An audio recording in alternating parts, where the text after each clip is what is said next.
The NHL Draft Lottery results just coming in, and the Columbus Blue Jackets are going to draft 5th overall in the draft this summer. Jarmo, that is where you were slated going into it. You were hoping for movement. There really wasn't much of any. There was only one team that moved. Actually, Anaheim slipped back from number 2 to number 3. Other than that, it was pretty status quo.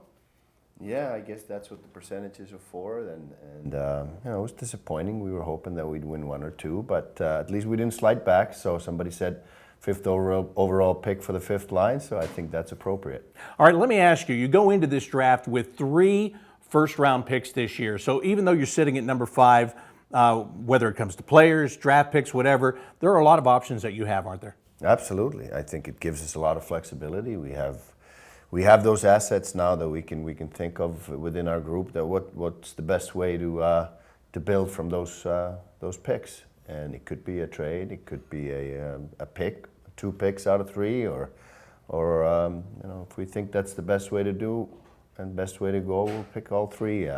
But most likely we'll probably use one of those in a trade and try to get our team stronger for next year. Your scouts have been evaluating all of this time, the last couple of months, in a much different way in some cases than other years because of the COVID pandemic, especially when it comes to junior hockey in Canada. Abbreviated seasons, the Ontario Hockey League didn't even have a season. What's the challenge for your staff and for you just to get all of the information that you normally have? And everybody's in the same boat, every team's in the same boat, but how much more challenging is it to try to figure out exactly the person and the player that you're drafting this year?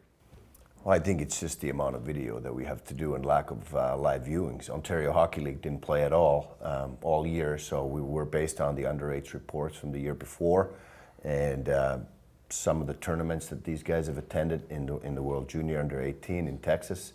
Some of them will be at the Erie Showcase here, just coming up right now. So it will be a challenge. There's no question about it. We don't get to in-person meetings now where we get a little bit of a feel, put a face to a name, and get to know the person a little bit. We're doing it by Zoom like everybody else, and so it's very different. It's challenging, but it's doable, and we've been at it all year. We've been watching a lot of video, a lot of repetition, and we got it all. We have all of the footage on each of those players that we're considering, but putting them in the right order is a challenge as it is when times are normal. It's even more of a challenge now. And when it comes to that, is it possible this year, we're talking about the fact that you have 3 first-round picks, but is this the kind of draft where maybe a guy goes in a lower round and turns out to be a better player just because of what we're talking about here? You don't get to study the way you normally do. Yeah, absolutely. Could be a lack of exposure, and you find a gem in the later rounds because nobody's really had a chance to evaluate the player. But then you need a little bit of luck, and we don't want to believe in luck. We want to believe in the scouting and doing the work and being thorough about it and putting the players in the right order and getting them in the right slots. But sometimes luck goes into it too. We may have a cluster of players real high, and we'll take 1 or 2 or 3 of them in the first round, and we still have the 4th guy left. We don't have a second-round pick. Now we have our 3rd.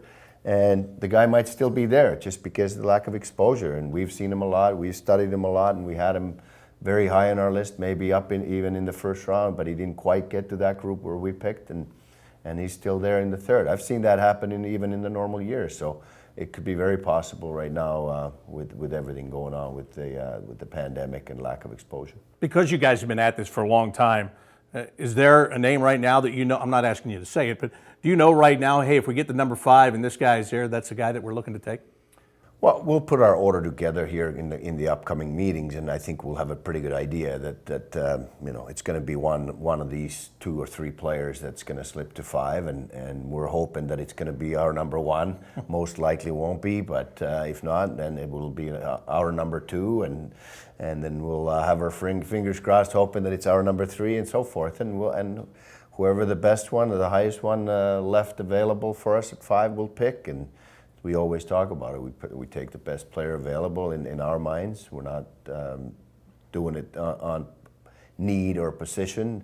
I think it's dangerous to do that because the needs can change so quickly, and once these players are ready, it could be 4 or 5 years, and the needs could be completely different than they are right now. So best player available, that's the strategy, and that still holds. Yeah, and I was going to ask you that, and I figured you would say that, but we all know the need is down the middle for your club right now, and maybe you could argue that has been a need for a couple of years, that you're trying to take care of that. But again, that's where other players, other picks, other avenues might come into play. Absolutely, and if it's a tie, then you could probably go for the center, but you don't want to make that mistake where you think that you have that need, and you do have that need, but then there's another player that's much better and has a much better projection for his career in our minds, and becomes that, and 10 years later you're saying to yourself that why the heck did you pick a center when there was this winger available who scored 600 goals ever since? That what were you guys thinking? So I think that's where you get into the danger of trying to think short term when you actually have to think what are these guys going to be for their career,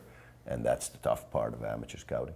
Even though nothing changed in your positioning, are you glad this is over now? Because this is kind of like step one. This is the baby step. Now you know exactly where you're drafting. You've been doing work. There's more work to do. Now you can just move ahead. Yeah. I think it would have made it a lot more simple if we got one or two. I think we would have had a real good idea who we're going to. You might have been able to take a week off or something like that. No. But now we have 5, and now we have to keep our fingers crossed for 4 picks before us to hope that the guy that slips to us is as high as possible on our list. Jarmo, thank you very much. I appreciate it. My pleasure. General Manager Jarmo Kekalainen of the Blue Jackets. Again, they will draft 5th overall in this summer's NHL Draft.